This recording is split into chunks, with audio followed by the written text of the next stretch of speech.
Yesterday I was walking in the park where I usually get inspiration for my videos, and I couldn't help but imagine everybody as a box, like just a little box around them. When they walk, when they talk, I just could not help it. And I'm not sure what the influence is for this. Obviously, Tom York with his Modern Boxes, Tomorrow's Modern Boxes album. Obviously, you have Radiohead, Kid A, and what you're actually seeing is Kid A from the game. And honestly, I can't help but see people this way. And I think it's interesting to think about people this way. It's such a beautiful metaphor because if you think about it, we all have our little box. And I guess the box is what we present to the outside. It's how we perceive ourselves. And within that little box is the little intangible thing that's our soul.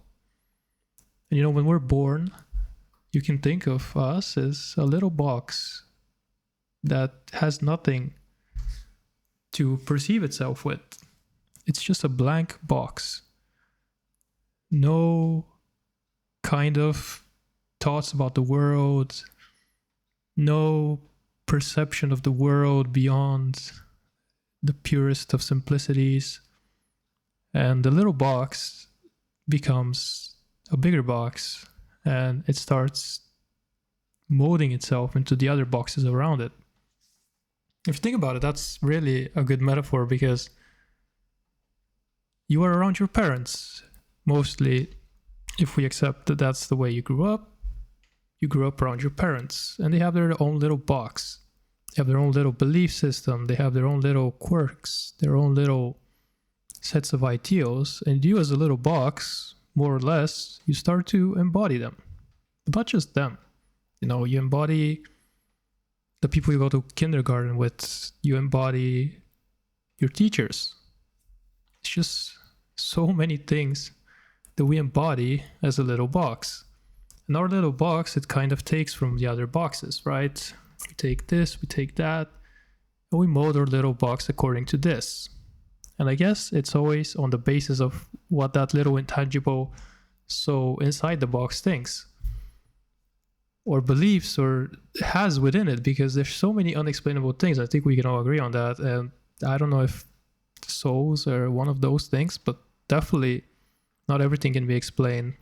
And in that sense, what I'm trying to say is that it's just something special to each and every one of us that we cannot really grasp, but it shapes how we interact with all the other boxes around us or how we interacted with them. And there's always the competition between boxes, right? Even as we're little, I see your box and I think your box is better than mine, or I think your box is worse than mine, and I put you down for it, or depending on the kind of inner self I have, perhaps, or I try to take it from you, or I become jealous. And so even if the box I perceive you to be in is not entirely accurate, right, from my little child's perspective, I can see you having that toy and being really happy. And I think, well, if I have that toy, then I will also be happy, and my box will grow bigger, and I will be happier, because maybe that's the whole point. When we're young, we don't really have any goals. We don't even have any definitions. We just have the pursuit of happiness, the simplicity. And that obviously leads to some bad results, also to some pure, very pure results. But the point is, I want to take something from you. I want to be like you. I want to have a box like you, because I think that will make my box bigger in a way. And so I will take your toy, and then I have your toy, and I look at you playing with it. I think you're happy, but in reality, maybe you're not very happy.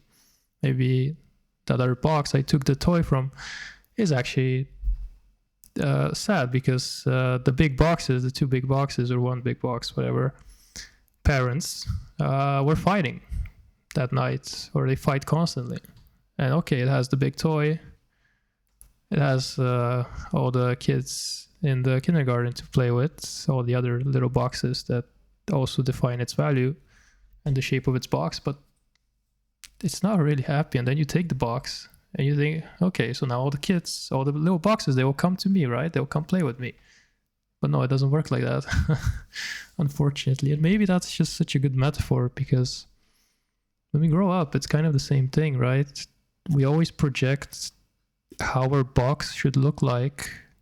Because again, our box, the way I imagine it, is just us. It's our beliefs. It's what we present to the outer world. It's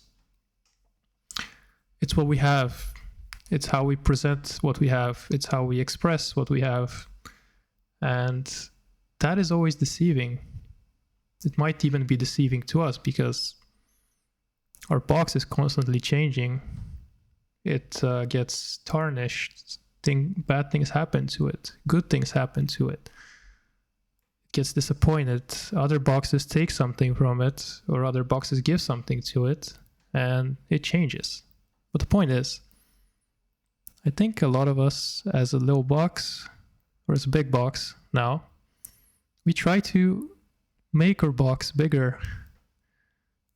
And I guess that pursuit of happiness, of satisfying our intangible self, obviously also our brain, if we're going to be scientific, the desire is happiness. And it's just so maybe interesting to look at it that way, because we still project things onto people. We're still jealous of other people. We still perceive other people to be happy with their little box, and we think our box should look like theirs, right? If we listen to the same music they do, maybe we're going to be cool. If we look like they do, maybe we would also have the same box and the same happiness and the same fulfillment on the outside. But again, that's just the other thing we present. Maybe that inner self, the intangible thing in the other boxes, it's probably not as happy as you might think. Because that inner self, that little intangible thing beyond the box, I don't think that can ever be satisfied. That's why you have the big boxes, the really, really big boxes, right? That have a lot of things. They have a lot of cars. They have a lot of money. They have mansions. But they're broken inside. Some of them. They overdose. They become alcoholics. They do bad things. You can think of rock stars. You can think of many other stars, or big boxes in this case. And doesn't really mean they're happy. It doesn't mean their box is any better than your box.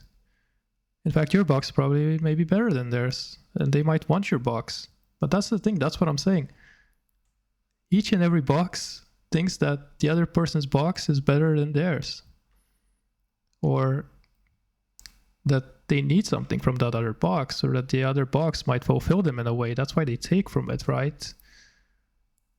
Even if sometimes taking from the box is fatal, you know, when a box meets another box, and that box is desperate and hungry because it's really that intangible thing needs to eat, and it pulls out the gun, and sometimes it takes away that intangible thing within the box. And I guess that's the most valuable thing that each and every one of us boxes has.